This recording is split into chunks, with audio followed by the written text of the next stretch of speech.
commemorate the struggle that they have waged over the years to improve the working and living conditions of the people. And today is taking place against a background of serious distress among the workers of Kenya.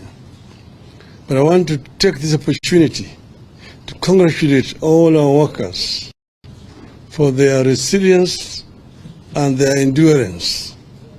And I just want to urge them to continue to unite, because I think it was Karl Marx who once said, the workers of the world, unite.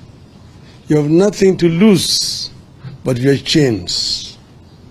So one would have expected today that workers would have gotten something.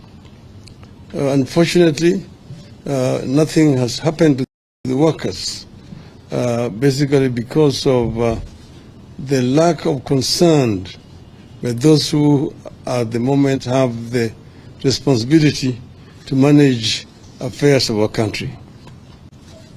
We have a statement to make today, and this is on two subjects that we are addressing.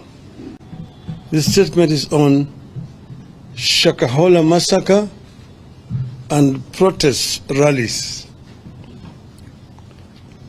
We called you here today to make a brief statement on two issues.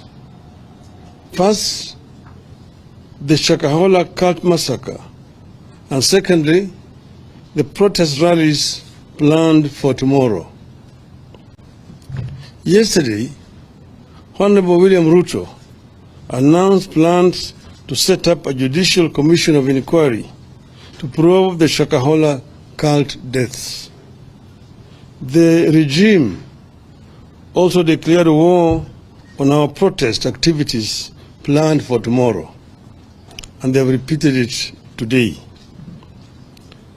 Ruto's announcement on Shakahola underscores part of the problem we are facing as a country with the Kenya Kwanza regime. Ruto does not seem to know that the concept of a judicial commission of inquiry appointed by